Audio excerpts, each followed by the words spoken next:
Yeah, we're live. Man, I can't. So white. I need to get out and get sun, obviously, but the sun is coming out and it's nice. And we're getting into basically project weather. Maybe not in other parts of the country, but certainly here in California, it's nice. The weather is beautiful today. In the 80s. I got to watch another soccer game today, which was awesome. But tonight, and personally, Uncle Squirrel is here. That's awesome. But tonight we're talking about a couple things. One, the thumbnail that I put up is a thumbnail of the cylinder heads that I sent up to Turbo Monza, and he has already gotten them and actually done some work on them. So if you take a look at the thumbnail, there's already been some work done on the chamber, a little bit of bowl stuff going on, and then before too long, we should have some flow numbers both on a stock port and then on a modified version. And then the poll for tonight will be are these heads going to flow more than the Super Richie heads, the ones that I ported last time? So we'll take a look and see. I'll tell you, give you an idea what happened with those for those guys that are not in the know on what happened with the last heads that I ported. I've got some data here. Here we go. So the last heads that I flowed when they were stock, this was an L67 head, flowed 184 CFM at 500 lift. Flowed the same number at 530 or so, and then kind of dropped down a little bit once I went to 600 lift. Once I ported them, and when I say ported, I mean I'm not a head porting guy. I just did what I thought seemed to work, what seemed like a good idea. And the things that I did were things that you could do without the chance of ruining things, of going backwards. Basically, what I did was unshroud in the chamber, unshroud the intake and exhaust valve without reshaping the chamber. Really, all I did was, clearance that out to where the gasket would be, and a little bit farther than where the gasket would be, down lower, closer to the valve. So I didn't scribe any farther. Although the thing that would be interesting, and I know that the guys from Intense and ZZP, the guys that do ported heads and have tested these from back in the day, all of these guys have put bigger valves in it. So it's one of the things that we're going to check, or at least Turbo Monza is going to, is we're going to check the effect of a bigger valve and see how the thing responds. Now, it might be that with a bigger valve, we also have to do a bigger seat and then a transition and all that stuff. So it will be interesting. But right now, what I did with mine when I ported it, and when I ported it, it went from 184 up to 207. And then the interesting thing also is that what little work I did, including a little bit of chamber work, I went in and just circled around the bowl. So basically I had a transition from the seat into the bowl and just clean stuff off basically. And very minor, again, very minor material removal in the bowl. Some just because you could see obviously that it was quite a bit smaller than the seat was. So I just made that a little bit bigger so the transition was smoother to the seat, and then knocked the edge off the short turn radius. Not reshaping it or making it some other shape that I saw that I wanted or that I knew about or that I've tried before. Just I felt with my finger and had an edge. I knocked the edge down so that the air could roll over and stay attached better is what I was thinking. I don't know that that's actually happening because I don't know. It would be nice to have to pour it and actually have a port mold of it so I could see and go, oh yeah, the air is gonna, if depending on the airspeed, it's gonna come, unattached from there and just want to go into the center. I didn't do any of that. I just did what I thought was going to be good and picked up about 22 or 23 CFM. So it was good. And it seemed to improve power everywhere through all the lift ranges. And also when I did the porting, it improved the airflow. And instead of stalling at like 530 or so, it continued to flow up to 600. The numbers were the same. It was 206 at 500. It was 207 at 530. And then 207 at 600. So it continued to go there and didn't stall. So that was good. And also the 50 number was better. And then all the way through there was just basically better. Again, total luck of the draw for me doing it because I'm far from being a porting expert. So the question for tonight will be, is the new porting, and you saw a picture of it, and it will be more extensive than that too, because he's going to go in and has done porting and has done porting on, I guess, a few different heads, and has done a lot more of it than I have. So the question is, will his porting on the 3800 head will it have more flow than mine? that will be the poll when I put it up. So I went from 184 to 207.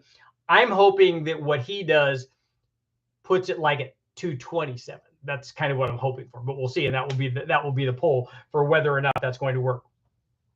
So that's what's going on so far. What he's going to do is keep keep a chamber stock or keep one section, one port and one chamber and stuff stock, and then compare the stock one to the one that's been done. And he's going to do this in steps also. So he's done a little bit of work now and is going to find out how it does, and then do more and then more. And then, so it'll be interesting to see as we go along what things do what kinds of improvements, and it will be very good. It's very cool of him to do this and do it in steps and find out, like I said, if we get something from the bigger valve size, is that going to be helpful? So that will kind of be cool. The other thing that I want to talk about tonight is the things it's the small things that people worry about that are the things that stop people from getting big things done. The small things stop us from doing the big things, and that's the problem. And I know that because I get these kind of comments all the time, and I get questions about, like, if I do a dyno test on something, and I'll do a dyno test. So, hey, we just put a GT45 turbo on an LS or on the 3800 or on the Dodge or whatever, on a small block Ford. Okay, but will it be better if I use these other spark plugs? These are the kinds of things that people worry about, and that stops them from just doing it and getting it done. Like, the big thing is you have an NA motor and then you're putting a turbo on it. You don't need to worry about whether or not this super atomizer new plug design is going to work. That's not an issue. What you need to worry about, or you also don't need to worry when we're talking about spark plugs, you don't need to worry about whether the Splitfire or the E3 or whatever the latest, greatest design is. You don't need to worry about whether I can make more power at a gap of 45 as opposed to the 19 that Richard says I should run. Well, what if I could get away with a 45 gap? I'm going to make more power. Those are the kinds of things. We'll give you some examples of some other things that hold stuff up. Should I upgrade for an LS example? We could use other examples on all kinds of things, but on an LS, should I upgrade the coils? Well, we've made more than 1,500 horsepower with stock coils. So you don't need that. Yeah, but what if I got the smart coils or whatever other kind of coils people want to go to? Well, you don't need to do that because we've already made 500 more horsepower than you're ever going to make. And so we already know that they work. Truck manifold, another perfect example for an LS. And this carries over to 5-liter Fords and big block Fords and big block Chevys and small, and because they all have their own thing. When you're looking at doing this, okay, you're turbocharging your LS. Okay, what intake should I use? Well, you only want to make 700 horsepower, and you just went and got a junkyard motor. It already has a truck intake manifold on it, and you were smart enough to not, you can use it or not use it, but a drive-by-wire throttle body or a mechanical throttle body, it's a stock throttle body, it's on a truck manifold, and none of that stuff is stopping you from making 700 horsepower with a turbo. All you need to do is put a camshaft in and springs and then boost. And you can make that power level, not just because I'm telling you that you can, but because physics tell you that you can.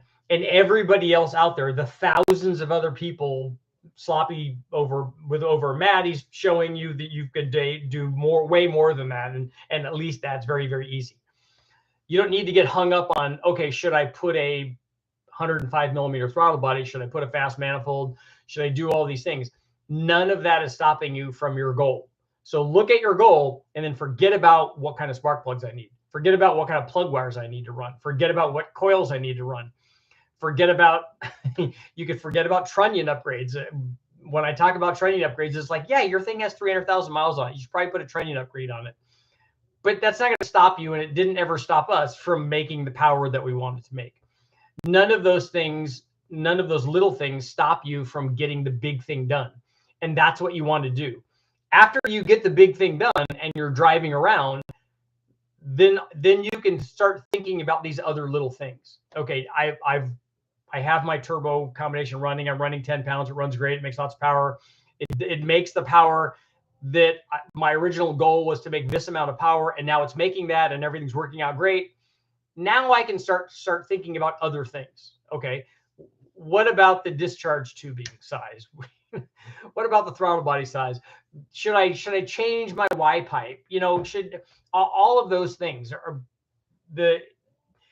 when I get together with people and when they send me messages on in Facebook, here on YouTube, when they comment on videos, Instagram, wherever it is, they send me messages about these kinds of questions. It's like I just want to, when I do it, I want to do it right. I'm like, but you're holding off on doing it right because you're worried about something that you shouldn't be worried about.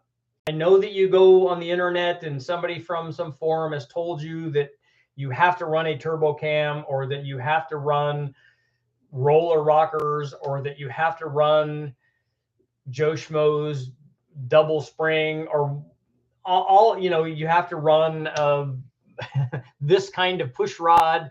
Whatever the secret thing is, it's a small thing. And you need to first look at the big picture. The big picture is always how much power you want to make. So that's what you need. If you're building a motor and you have it going in a project car, that's what we'll assume. What is the power that you want? Okay, that's the big thing. Okay, I want to make this amount of power. I want to make 750 horsepower. Okay, is that enough? Are you when you're thinking about that, are you thinking also in the back of your mind, it might be 800 or 1,000? Okay, that's realistic. Be realistic about that. Then when you choose the turbo, because you're going to be really hard to make that NA unless you're talking about a big motor, you're going to do that with a turbo, then you're not going to pick a 700 horsepower turbo. You're going to pick a 1,000 horsepower turbo so you can make 700 and then also make 1,000 later on. Then you start thinking about the other things. Okay, what about response? What motor am I going to get? Am I going to just do it with this Junkyard 5.3? Can I do it with the Junkyard 5.3? The answer is yes. That sort of power level is very easy. Okay, now what am I going to need to do to the motor to get it to make that power? Well, luckily for you, you only need a cam and springs. Some of the things that I recommend are, you should take it apart for ring gap, because if you're going to go out and run it around and beat on it, that gives you added insurance. I'm not telling you that it won't work otherwise. A lot of times it does. I've run them many times without doing the ring gap. We've also broken them because we didn't do ring gap. Lots of other people have broken them because they didn't do ring gap. Because you don't know what it is, and you don't know how much power you're ultimately going to run. And more often, if you miss your tune, or how long you're going to be putting that heat into the rings, and so they butt up and break. If you put enough ring gap in, you never have to worry about that. That will not be an issue. That's something you can cross off. I know that you have to take the motor apart, but you're probably going to take it apart to put head gaskets on it anyway. Lots of guys don't do that. You can also do it that way. Just do the unopened one, that like guys like to brag about. Those are also the guys that probably rebuild them a lot, because they break them because they don't have the other things that they probably should have. If you're running a boosted motor, I know guys get away with it, and that's fantastic. But big thing, power. And then what turbo am I going to pick? Well, pick the one that's going to make at least the amount that you want to make, plus some in reserve. Should I run an intercooler? Yes. Am I going to need big injectors? Yes. Am I going to need a big pump? Yes. Am I going to need the latest, greatest intake manifold? No. Am I going to need a giant size throttle body for a turbo application? No. Am I going to need dedicated tubular headers? No. I can just use stock exhaust manifolds. Am I going to need a 2-inch or 2.5 or 3-inch Y pipe? Yes. All of those will work. It doesn't matter. You will. I spend good money on a wastegate or 2 wastegates when we run them on the engine dyno, but in the vehicle, out on the street or out the track, a single wastegate seems to work fairly well. But I get a good one, because that's important. If you don't have boost control, you're doing a guessing game. Have enough fuel pump, have enough injector, have enough wastegate. Those are big things. The injector size is important, and we have injector things up on the channel about how to calculate that. It's very important. You have to have enough injector. Better to go oversized on the injector than undersized, obviously. And you don't need to go overboard. I mean, most guys don't do that. That's not really as much of a problem as a guy getting not enough fuel to it. Getting too much is not usually the problem. There's no reason for a guy to have a stock 4.8 with a GT45 turbo that wants to make 700 horsepower and he puts 2,000 cc injectors in it. That's not necessary because that might be problematic on the other side. So there are things that you can consider, but not, okay, what kind of, what mil spec wiring size should I use going to the injectors? That's just not, those kinds of things are not considerations. What are some of the other exhaust size? I get questions on exhaust size a lot. If you're trying to make lots of power for a turbo application, the biggest exhaust that you can put on there will be fine. But again, if you run your exhaust, if the outlet, the flange on your turbo is a 3-inch V-band and you run a 3-inch and run it all the way back, that will work. Yes, there might be a little bit more back pressure than if you expanded that out immediately to a 3.5 and ran that back, or ran 3.5 or 4 and then split it into 2 3s and got better. But the thing is that concern like what I'm going to do with my exhaust? Because that's another thing. That's another one of the small things. I know it's important, but it shouldn't stop you from getting it done. You can always upgrade that later on. Get a 3-inch and have it go down and have it turn out and just see what happens. And then go, yeah, look, it's loud. I want a muffler. You know, is it limiting my power? Can you still reach your goal of 750 horsepower, whatever your goal was? Can you still get that with doing it the easy route of the exhaust?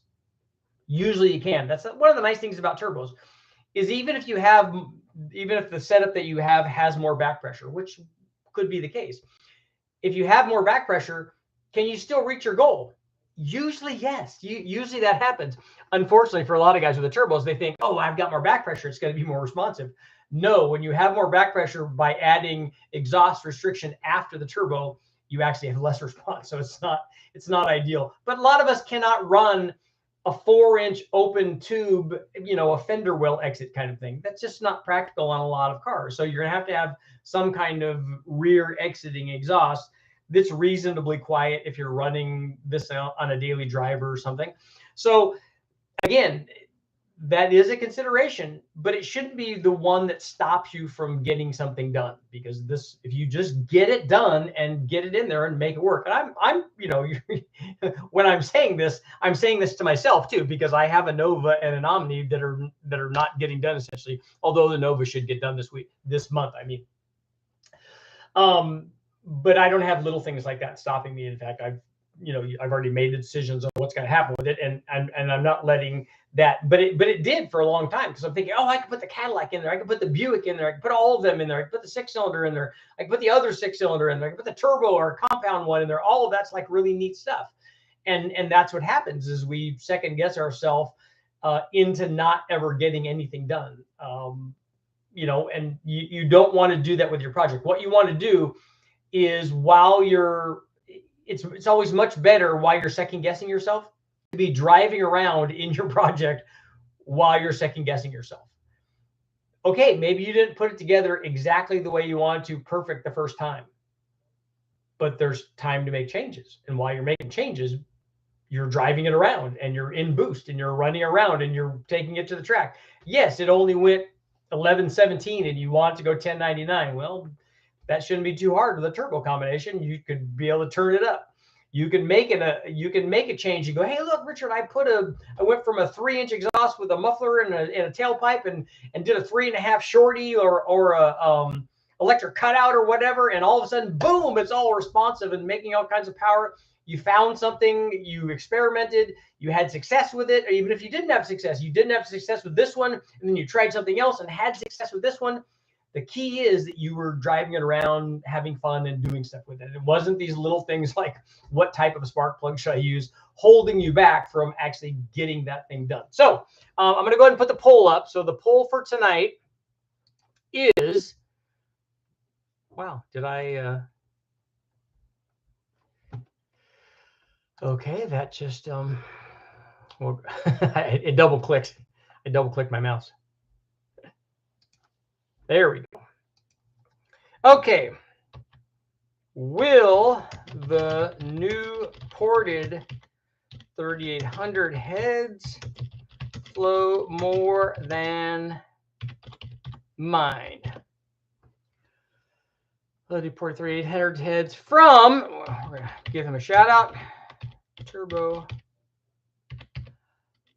Monza flow more than the Super Richie heads? Will the new ported 3800 V6 heads from Turbo Monza flow more than mine? So we'll get that poll going right now and see what happens.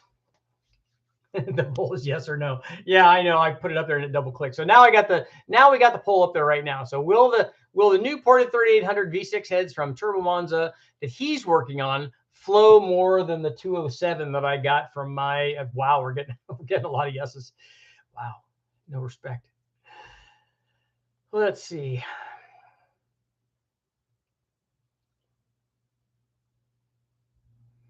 So Turbo Monza is here. You guys can ask him questions about the heads if you guys are interested in information on the heads. He did give me some picks to compare. Unfortunately, I can't put them up there though.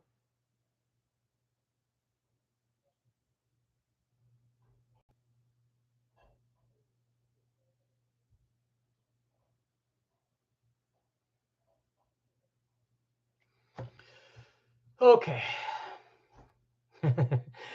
Dan, Richard speaks the truth. Look at that. See, you heard it right here in the comments. Even at high level, people argue about 2 versus 3-step headers, chasing 1 to 2 horsepower, or finish the top 10 before spark plug wires falling off. It's true. I mean, I get that. Like when I do a header comparison. Well, what happens if you try to tri-Y header and this kind of step header? And what happens if we put the header on the inlet side and the intake on the exhaust? And just all kinds of stuff that would be endless testing. What happens if you tested it with a single pattern and then a reverse pattern and then a dual pattern and then just cycloidal cam profiles?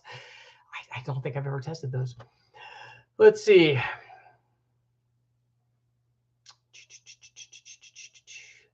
Yes, the poll is still there.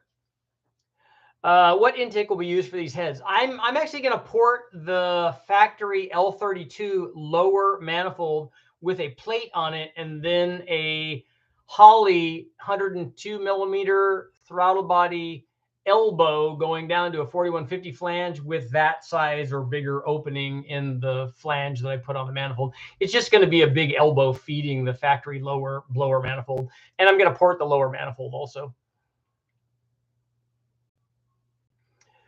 Turbo Monza, Grusenland, Richard just had 1 done on the head, so we'll be doing testing with a valve job that there's there for now.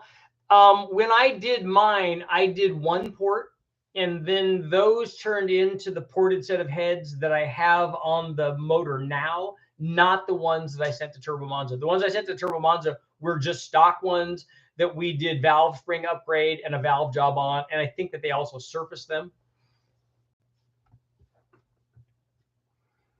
If I had to put money on it, I'd say yes, referring to the porting job because he has prior experience porting heads. That's true. I would tend to agree with that. When you speak of back pressure, are you speaking always of back pressure from after the exhaust of the turbo or in between from the cylinder head to the turbo? Typically, back pressure with a turbo is between the cylinder head and the turbo. But when I did the measurements when I did the exhaust test that I measured it in 2 places. I wanted to see what the change in the exhaust after the turbo did to back pressure in that system, and then also back pressure before the turbo. So I measured both. There's not very much back pressure in the system after the turbo, unless you make it real restrictive. The back pressure between the head and the turbo is pounds, and the back pressure after the turbo in the exhaust is a percentage of a pound. Maybe if it was real restrictive, it would be like 1.5 pounds, maybe. Is there any big obstacle that Richard didn't get rid of in the intake path? Are you mean in the head port?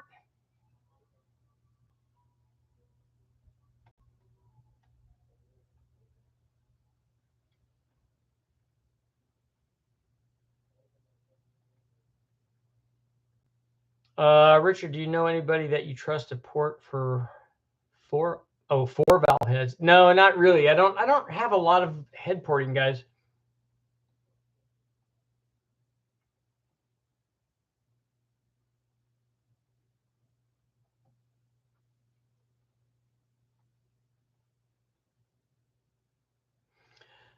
Didn't you hog those bad boys out in about 20 minutes? It took a little longer than that. It was probably more like 40 or 45 to do all of it, because it did the chamber and then the bowl and then the entry a little bit, and you did both the intake and the exhaust. So it was, there was a little bit more time spent. Let's see what we got going on here. Dark Blaze, $20. Thank you very much. Hey, Richard, how are you? My Cavi build made slightly more power and way less torque today. The high torque was due to the use of the stock intake manifold, made a custom one, and the torque was lower. 590 horsepower, 479 foot-pounds. So what car was this, or what motor was this?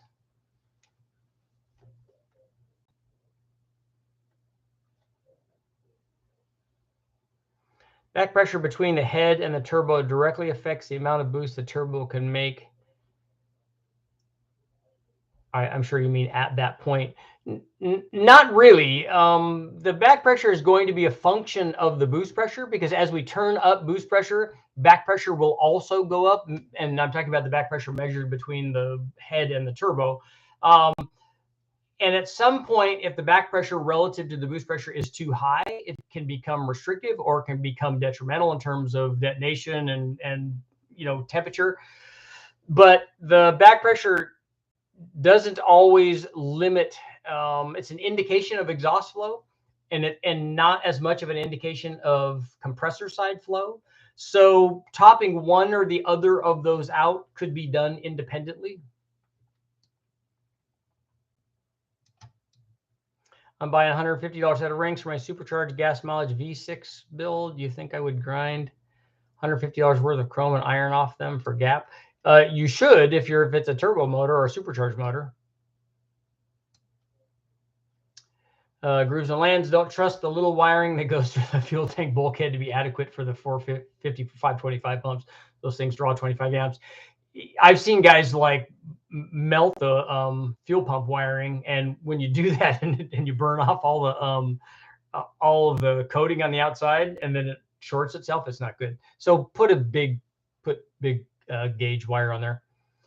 Have you ever used a draw-through system? I have not tested one, and I do want to, though.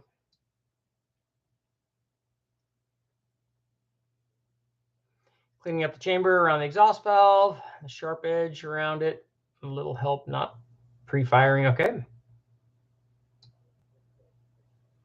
How difficult was it to make the Holley setup run the 3800? It wasn't hard at all after somebody told us how to do it, and then Ish wired it, and then it was pretty simple.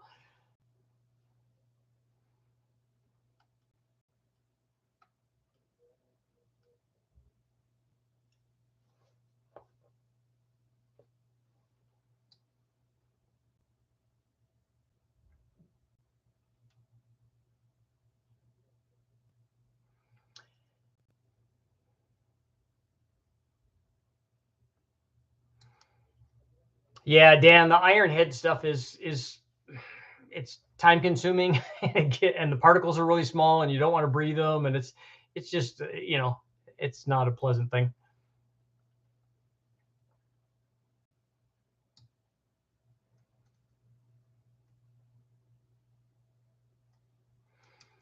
Richard, with an electronic boost controller, can the Holley EFI adjust that during a run? Or I think the Holley can be made. The boost can be controlled RPM relative to RPM. We have another one that can do that also.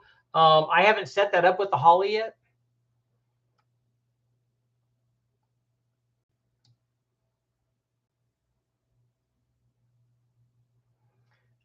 Oh, Dark Blaze. Okay, you don't have to send money. You just ask the question or answer the question. The LN2 pushrod engine, the predecessor to the Iron Duke. Okay, cool. That's good power, though.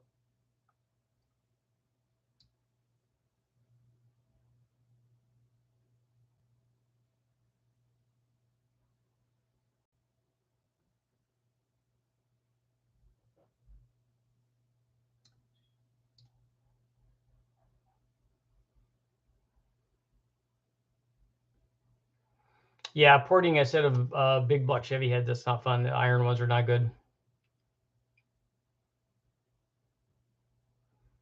Have you done any electric boost testing? No. If you're talking about an electric turbo kind of thing, I have not.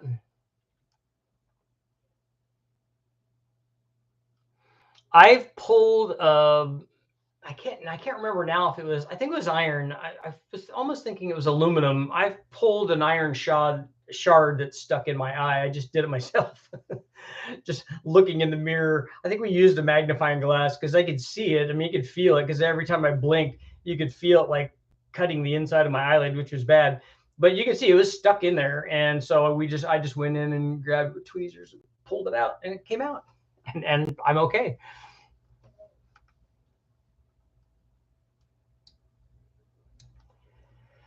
Stock plastic intake has long runners. I based a new intake on an Edelbrock Performer X for the B18. I've tested, I think, and I might have a video up on the Performer X versus the P30, and maybe versus a Type R. I know versus the P30. I think that video is up.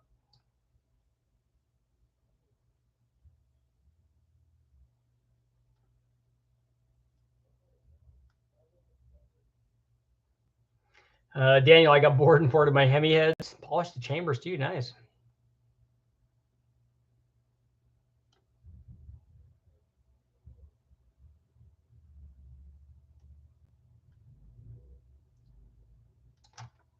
So let's see how our poll is doing. We have 113 votes, 180 people here. Come on, get out there and vote. Will a new ported 3800 V6 heads from Turbo Monza flow more than mine? So come on, get the vote going. How much pressure do you think it would take to tune up the valves on the 3800? I don't think you'll do that with, you won't do that with boost pressure, or you won't do that with cylinder pressure either. The way that you tool up valves like that is get them super hot. I run it really lean, like we did in the Silver State, for a really long time, and they start losing their strength, and then actually the valve spring is what tulips it.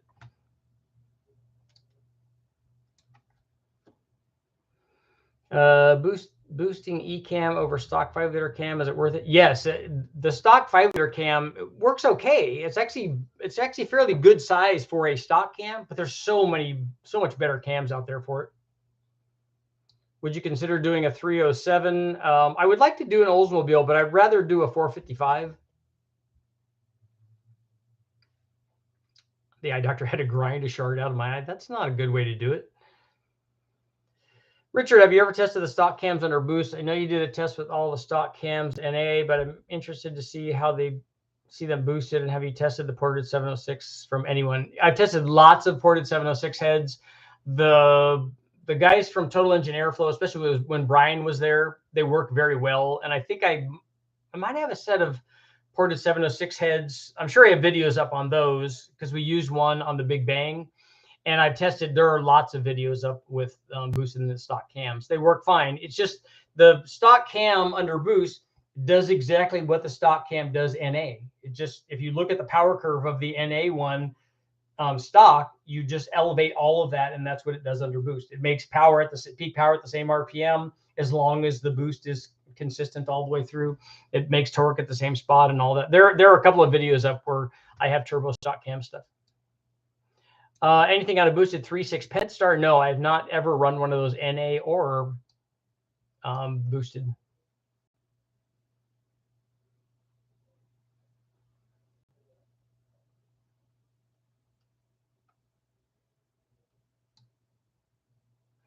When iron heads are the only things that are available for your motor, you do what you can. That's true. You got to do what you can with what you got. Johnny, at an 85 laser with turbo 2.2, nice. Wastegate lever fell off. Slow as a snail. Put it back on. It was all good. That's it. It is. It makes a big difference.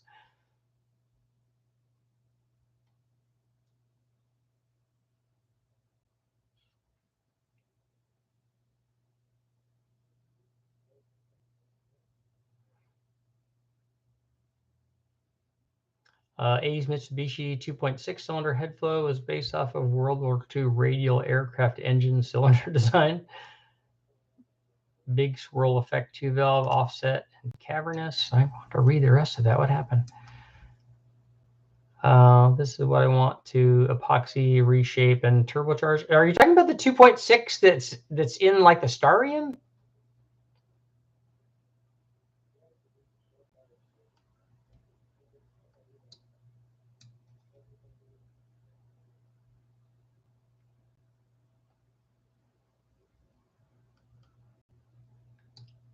Is a 60 millimeter wastegate big enough for a 78, 75? Yes.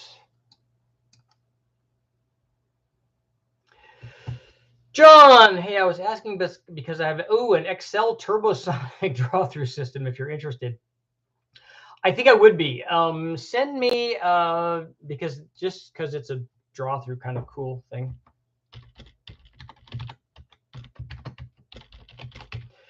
Send me an email on that, on the Excel turbosonic thing. Does it have the? I think that had a Ray J turbo, right? Does it have that turbo still?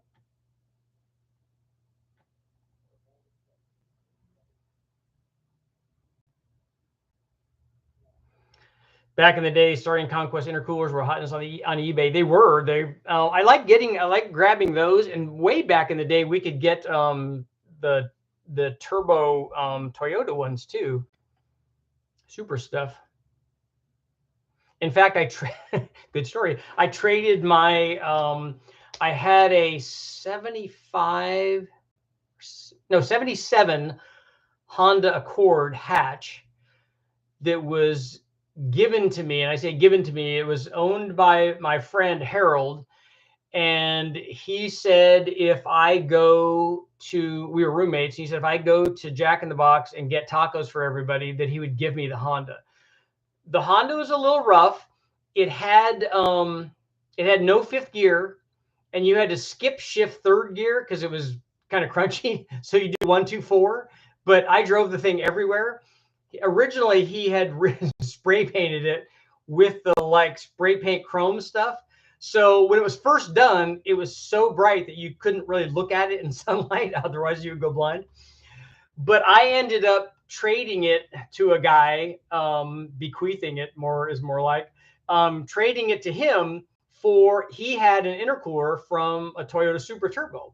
So I thought I was trading up. I mean, it only cost me tacos, and I had to fly too, but it cost me tacos. And then he said, look, I need a car just to drive around. He said, I'll trade you this intercooler for it. And I was getting another car anyways. So, and at that point, the car had been broken into. They broke the rear like wing window to break into. I mean, it didn't have a radio. It didn't even have anything in it. I was more mad that they broke the window. The door was open. All they had to do was open the door. We didn't have anything in there for them to steal, because they're, and I made sure that I never left more than about $5 worth of gas in it, because I wouldn't want to just steal it for the gas too. I would want them to run out eventually. But they broke the window, so I traded the guy for a Super Turbo intercooler, and to this day, it's probably the one that the car that I did the best on.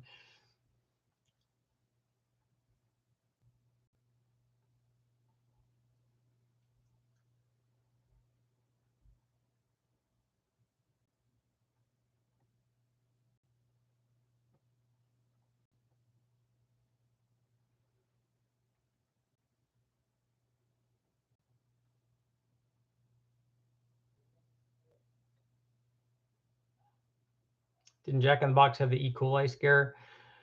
How do you plan on fixing this? Yeah, except that the tacos were nice because they didn't have meat in them.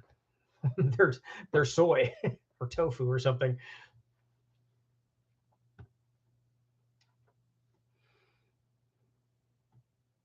Yeah, Richard, king of the knowledge, gapping the rings is not necessary, right? Sure, you just do whatever you want. Run a test on a polished combustion chamber. It looks like Turbo Monza is going to polish these chambers, which I think is a good idea.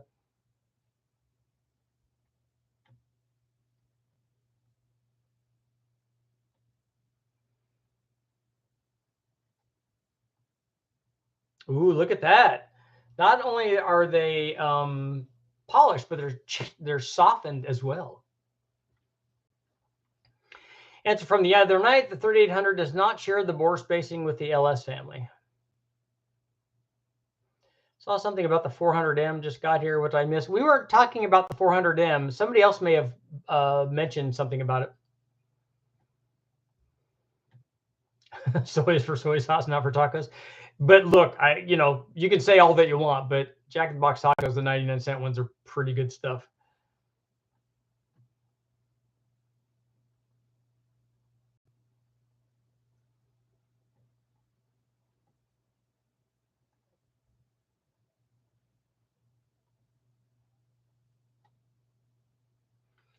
Have you ever done a test on a 4.3 liter? 4.3 liter V6, the answer is yes. I have videos up on NA ones, turbo ones, and Torque Storm one.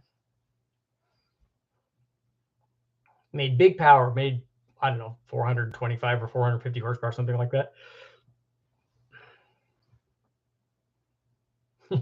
How can you stay away from a Jack in the Box taco? That's like un-American. So let's see where our poll is. 76% are saying yes, Turbo Monza is going to crush Richard in the head porting department. Will it let me vote too?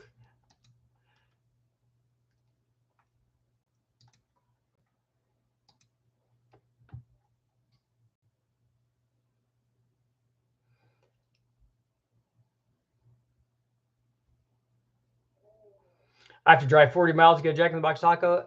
I don't have them all the time, but they are good though. Mad Mod, this is off topic, but I've sourced a complete Aviator 464 valve. Nice. I think it's the best bang for the buck. It is a good one to start with. 10-to-1 compression, same heads and cam as an 03. Does it have the same cams as a 03 Cobra motor? I didn't think that they were. I don't need to boost one of those. We know what that's going to do, but they do work well.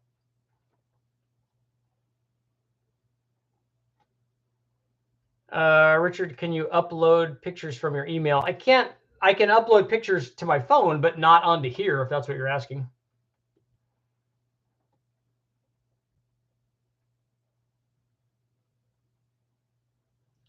Are you still considering a 3071 or 3076 for the 3800? Yes, I would like to run, before we do the big bang on it, I would like to run and I also have a setup to do, thanks to the guys at Fowler, I have a setup to do twins on an LS. So I want to do twin 3076s, twin 3582s, and I can also do twin bigger than that if I want to do, but I don't know that we need to. But I want to do a single one of each of those also on the 3800, just to kind of compare response and stuff. I voted the Richard's head to beat mine. We all know that that's not true. Yours probably flow more already.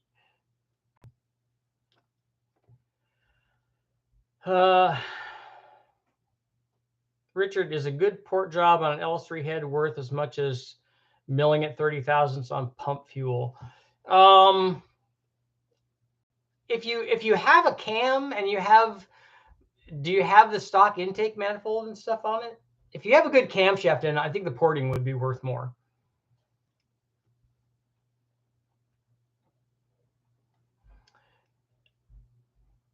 I have a 455 out of a jet boat. That's where I think that's where most of them went. So it's a high nickel block. Don't know the condition, but I can bring it to your area on my next trip to the Bay Area. Where are you? Send me an email. I put my email address down.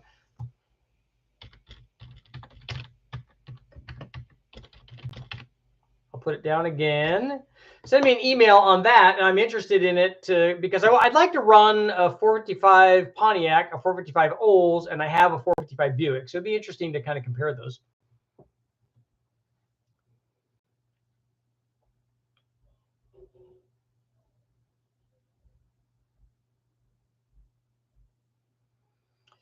I forgot to ask last night. I have spacers to turn the SHO Taurus backward for rear-wheel drive, but I can't seem to find a bell housing to adapt a T5 to it.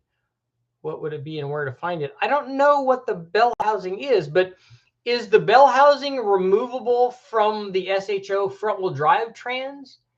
And could you then put that on some other transmission? Maybe. I don't know. Does anybody know what bell housing they use on the SHO Taurus?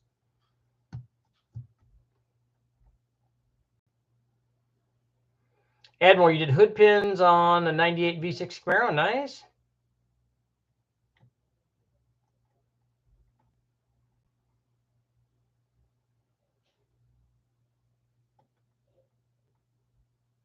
They say to get the best head flow is without valves. I remember the first time somebody told me that their head flowed more with a valve in place than it does with a valve out of, with pulling the valve, which I thought was really interesting. I first thought he was lying, but boost by gears because it has to live. Stock Honda Trans.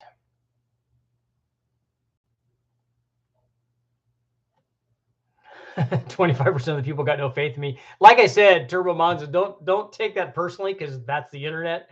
And I've said it many times before that if I put a picture of a puppy up, you'd get 25% of people saying, puppies are terrible. Yeah. If someone can get you an Iron Duke while you test it, I think I probably can get one of those. How often does a crank get misshapen when an Ellis throws a rod? I don't know. We normally throw the whole thing away after a big bang. If the rod breaks, sometimes the rod just gets like cleaved and then the big end's still on there. Like the big end, I've had that happen on some of the big bang motors. The big end is still there. There's a lot of destruction elsewhere, like the piston and the rest of the rod and all, and sometimes the cylinder and the head and all kinds of stuff. Sometimes the rod is still there and it just spins on the crank. It's all fine. And I don't know if the crank is still straight. We normally don't test those. We just get rid of them because I don't trust stuff like that after there's been a major catastrophe like that. And they're so cheap to get. Like it would almost cost me as much to disassemble everything and take it down to the machine shop and have them check it and then have them straighten it. I'll just go get another one. And I get all the other stuff that goes along with it.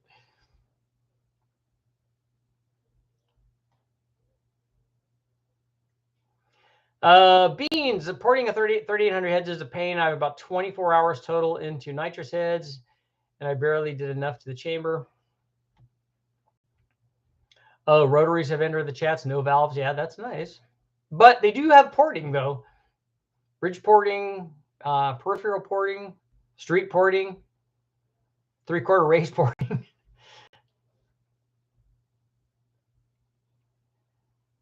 Let's see here.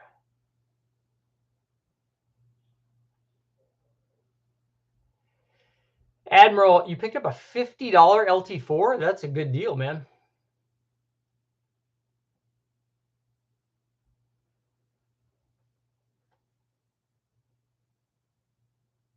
GT45 is not enough turbo for the Big Bang test. I run a 3800 with an 80 millimeter turbo, and there's a decent back pressure ratio near 1,000 horsepower, as well as a decent power band. So what is the combination that you're running? Is it not, I'm assuming it's not a stock bottom end with an 80 millimeter turbo.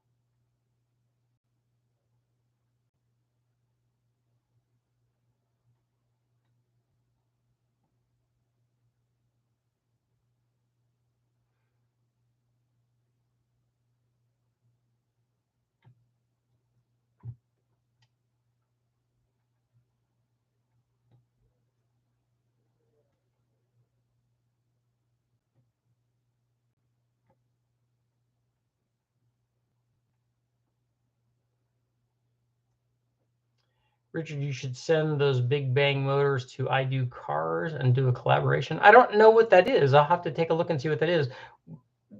Do they fix them or something, or do they throw them away or light them on fire? What do they do?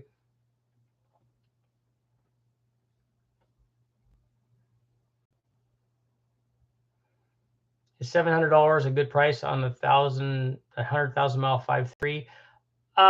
It's not bad. You can get stuff from the wrecking yard. I mean, there's dozens of them in wrecking yards that you can get cheaper than that.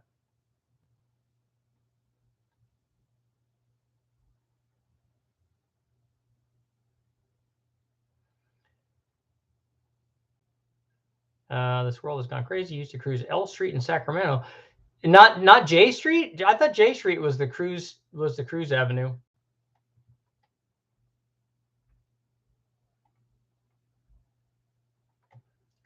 Pontiac Grand Ams for the Iron Dukes. All the Pontiac Grand Ams that I see in the wrecking yards, although I say this because when I was looking for them, I was only looking for the V6s. They all seem to have the 3100s and the 3400s. Maybe I can look for 4-cylinder Grand Ams too. If I look at one of those, I'm definitely going to get a crashed one because I don't want one where the motor's broke.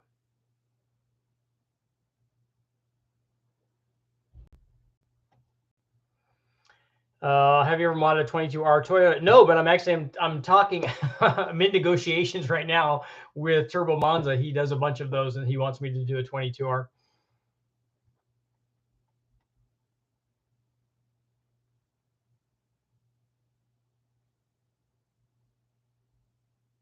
The ports you're thinking of are mild streetport, Bridgeport, half bridge, Bridgeport, full Bridgeport. So Bridgeport is different than full Bridgeport, semi peripheral and peripheral. That's a lot of like we never had anywhere near that many designations back in the day. There was only 3. Missed the first 40 minutes. Just finished swapping a junkyard 3.8 into a 2000 Chevy Impala. Great engines. The original one sounded like it had marbles bouncing around. That's not good.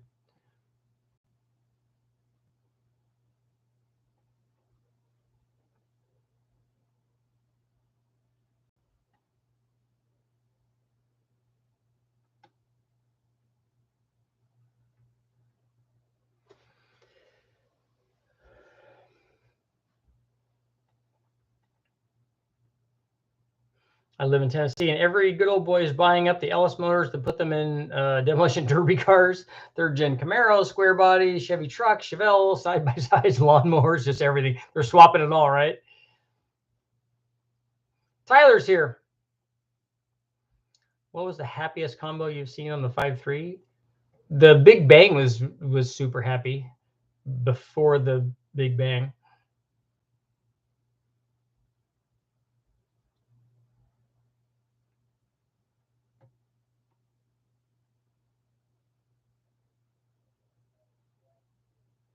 The other 5.3 stuff that I like is when we put we had a stock bottom end, and then we put the 205 heads on her, which the Trickflow 205 heads on her, which are really good, and kind of we're the only game in town back when we did this. And then like a 224 cam and a fast manifold, and it did near 500 horsepower, I think, and that was a pretty good combination.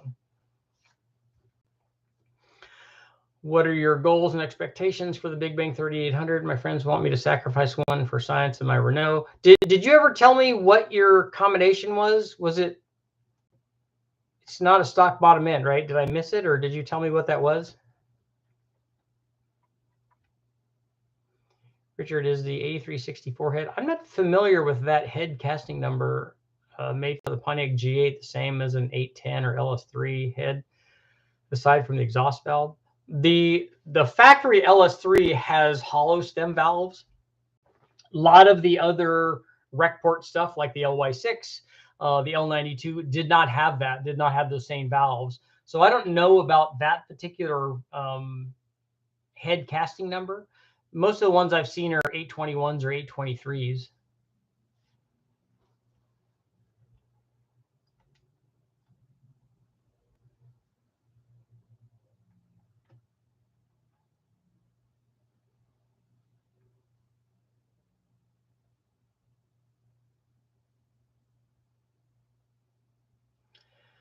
Delco wants to see the GM HFE6 3.6 liter quad cam of the Cadillacs and stuff. Yep.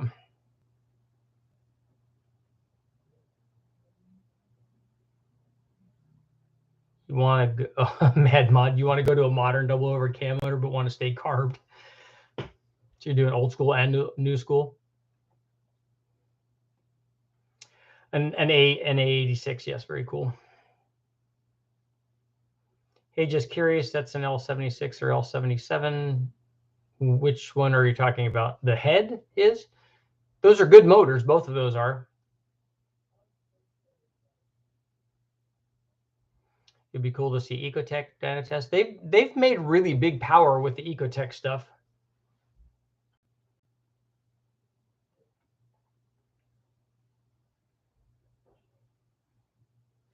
The 6-liter and 6.2 Gen 4 head casting numbers, 821s and 823s and 5364s. Yeah, most of the stuff I've seen are the 8 series casting numbers. Do you see any potential in power and performance in Koenigsegg's free technology? Yeah, yes, there's a lot of potential there. I do cars as another channel. Yeah, I got that. I just didn't know what they did there. Richard, did you run an ATK forged Hemi short block? I've never run anything Hemi from the guys at ATK. We have done some LS and small block stuff, I think, from them. It wasn't mine. It was actually it would be one of the editors who they don't do any work. I do all the work, and then they just get all the cool free stuff.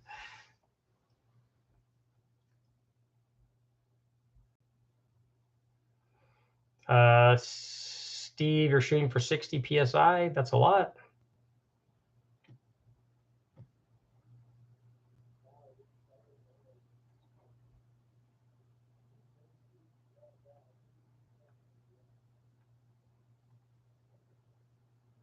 Crazy how no more U.S. cars. So in 2023, Ford and Chevy and GM are not going to be making cars anymore.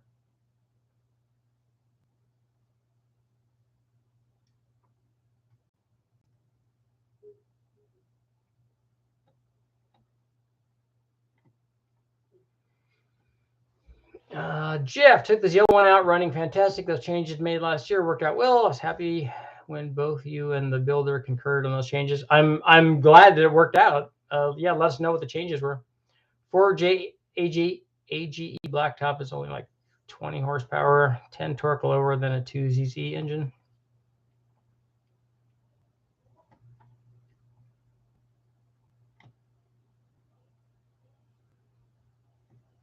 Grooves, we had methanol powered turbo Ecotechs making 1800 on the dyno.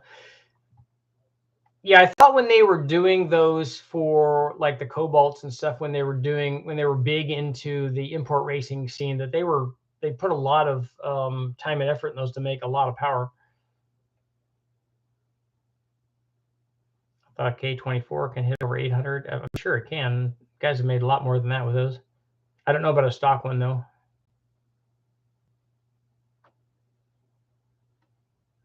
72 Chevy Camaro small block, issues with low vacuum with the new big cam. Those go together. And also check that the cam's installed properly if it's really bad. No more sedans, just SUVs and trucks and vans. They're not making cars anymore.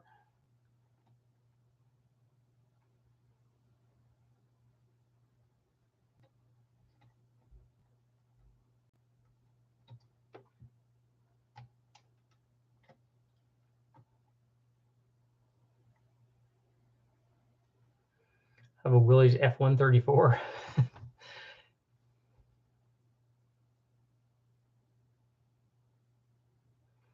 Did you see Lisa Kubo and the all-pro front-wheel drive cars are trying to make a comeback next year? Oh, that would be cool.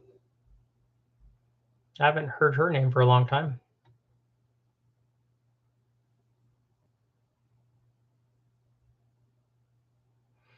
Neons drive like big fast go-karts. I used to love, that's one of my favorite series actually. I used to love watching the Neon Challenge. Was a support series for a lot of races that I was at when I was driving World Challenge, and watching those guys drive the Neon Challenge stuff. It's like the Miata stuff now.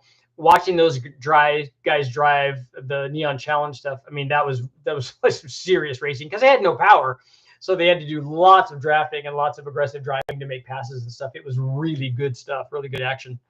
Guatemala's in the house.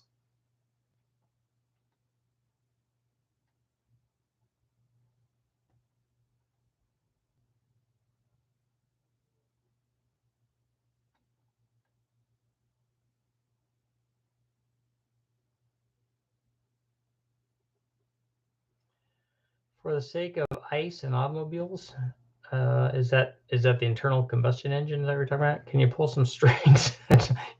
It would be funny that you would think that I would have strings that I could pull. To get your hands on a Ford, is it Taunus V4 engine, the 1.5 original Mustang engine from Europe? I don't even know anything about that engine.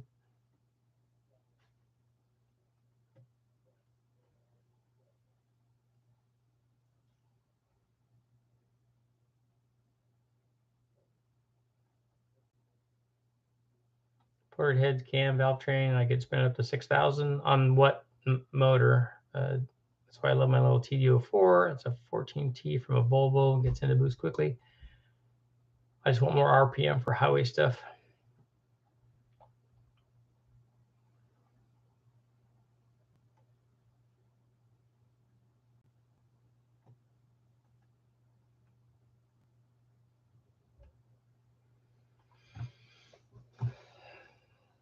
Yeah, having sufficient spring pressure for RPM obviously is kind of critical, and especially under boost, it becomes even more critical. So let's take a look at our poll here. So will the ported 3800 heads from Turbo Monza flow more than mine? 71. Well, it just creeped up a little bit more. When I first clicked on it, it was like 93%. I kind of thought that this would be 100% poll, but they just never are. So 71% saying yes and 29% saying no. We will end that poll with 193 votes. Very cool.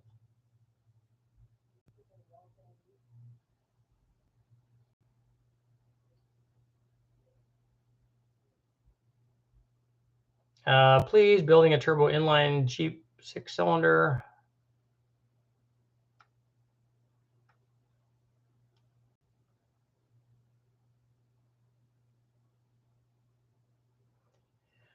I don't ask any serious questions much as you cover most everything I need to know. Very cool, Jeff.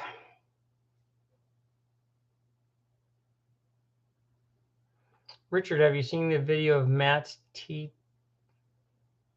TTT-GP? Is it a twin turbo or something where they spun their 3800 to 8,000 RPM? I haven't seen that.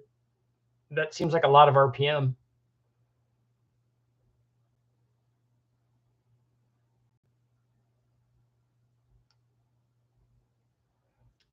Richard, what's better, a 69? What's a 352 C4V? I don't even know what that is.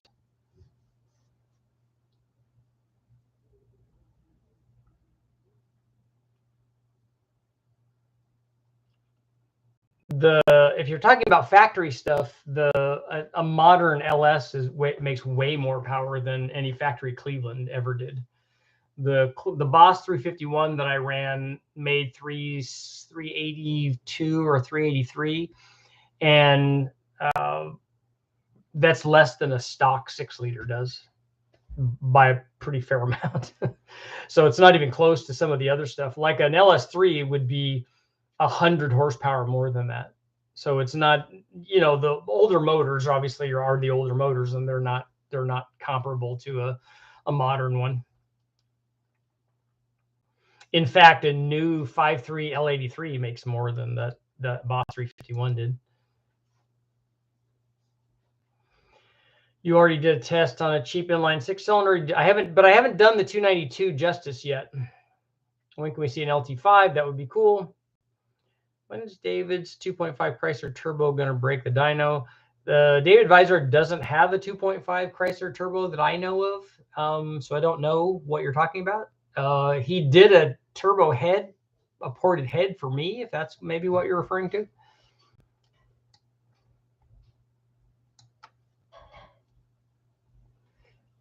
Quick reference and why 4.3 versus 4.8 versus 5.7 Vortec. What?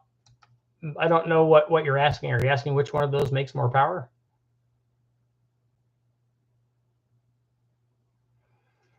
Which turbo is better fit for an LY6 street strip car and pump gas? A 7875 probably would give you as much as you can do on pump gas, I would think, unless your pump is pumping E85.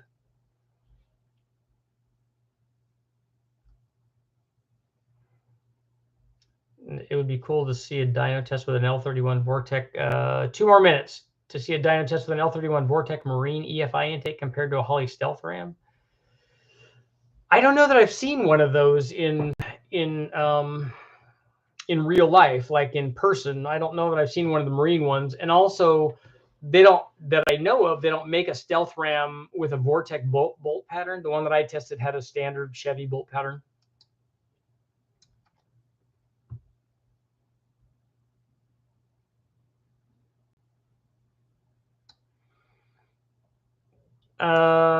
Just, I'm going to call you Just. Richard, setting up a 79 Impala Sports Coupe for pro touring during an all-motor LM7 for starters with a 411 posi. Are there any stout but reasonable manual trans you can suggest aside from a T56? If you guys want to jump in and recommend a trans for them, I'm not really a trans guy, so a stock LM7 is not going to be that powerful. You're talking about a 350 horsepower motor. Can you do a 2554 turbo on the Dodge 2.2? I don't have one of those, so I don't know what that is. I'm hoping the heads are with or better than 235 at 600. That's the best numbers I've seen. I'm not a 3800 guru. Those are the numbers that I've seen, and that's but even something in the 220s will be a lot better than what I had before. So whatever happens, man. You just do your thing. Any news about the turbo head? Dave or Visor hasn't contacted me at all. I need to get a hold of him.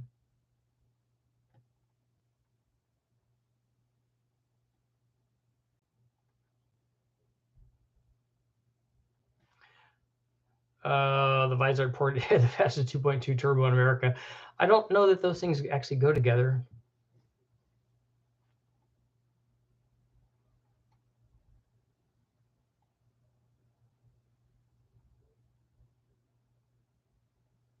Northstar versus Intech must happen. I've never even run a Northstar. Dan has recommendations for transmissions. Guys, right now there are a lot of X-Cup 4-speeds on eBay for around $3 or $4 grand, bulletproof, and you get to choose the gear ratio, so that's good. GT 2554R Garrett turbos. I don't have any Garrett turbos. I take that back. I do have one, and it's about that size. It might be a 22, I think. It might be a little small for the 2.2. It's the turbo that I had chosen for the little Sprint turbo motor. Does a carburetor Ellis need more advanced than EFI? Normally when we run them, they want about 2 more degrees when we run them with the MSD, but I think that's because of lag in the system in the MSD. I don't know that that's actual, but it's always between 29 and 31 degrees total timing. 3800 track days. I've seen 260 CFM at 28 inches with cast iron heads. Seen 300 and 300 plus CFM on alloy heads with a lot of work. 260 CFM you've seen? That's a lot.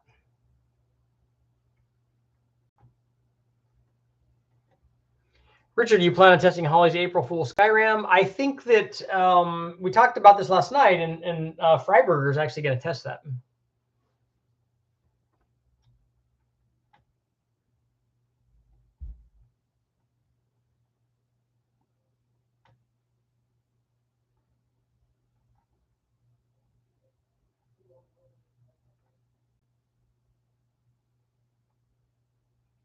Would you do a comparison of the Ford 3800 and the Mustang and the GM 3800? I don't know if I've ever run a 30. I have never run a 3800 from a Mustang.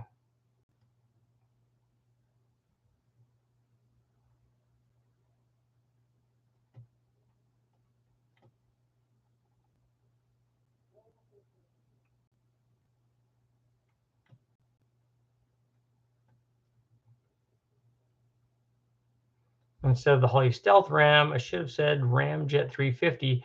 But again, is the Ramjet 350 available with a Vortex bolt pattern?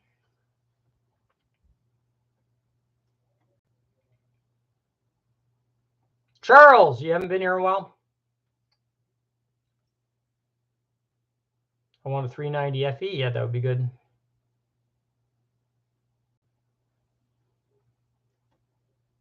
Most power I've seen from a Mustang 3800 is 650 horsepower. Are you talking about the Mustang 3800? What year Mustang is that?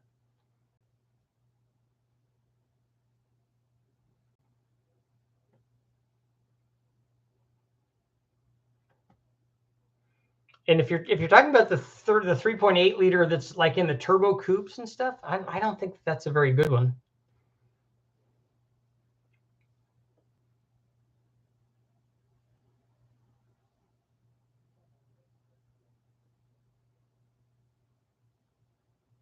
Watching from the start, sounds like Richard went to church today.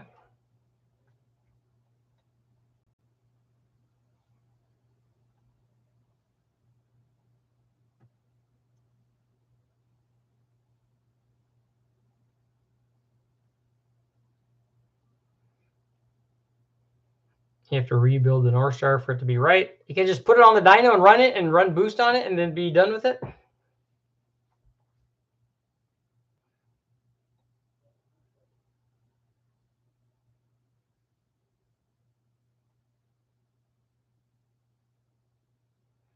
Dylan, I'd like to say thank, and yours will be the last comment because I got to get going. Hey, I'd like to say thank you, Richard, as I saw, since I saw one of your videos years ago about the 4.6, bought my own last month, a 98 GT, just like mine. That's very cool. So it's a non-PI motor, and then you could make it into a non-PI PI hybrid and make lots of power. And then if you had boost, it makes even more. It's even better. Ramjet 350 was Vortec iron. Okay. I did get to take another cruise on the CT90 today.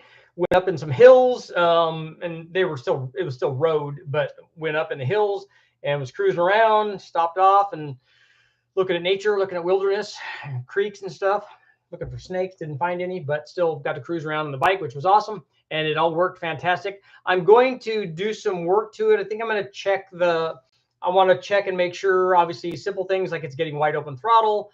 I'll probably adjust the carburetor just to make sure it seems like it's working pretty well. I want to adjust that and just make sure that it's spot on. Also, I want to check the points in the dwell and see if that's, see if the timing's right and stuff. And hopefully it is. And if it is, if not, I'll replace that stuff and maybe change the oil. The other thing I want to look at, they seem like they're a little soft, are the suspension, the shocks and the springs. I think probably are in need of maybe new seals and new fluid. Maybe if they have some stiffer springs or something, that might be beneficial. Just needs a good cleaning and stuff, and then it'll be kind of super awesome. It already has gone out and driven around, 15 or 20 mile trips already, and done excellent, like you would expect of a Honda, even one built in the mid 70s, which is fantastic. Thank you guys all for showing up, and I will see you guys all tomorrow.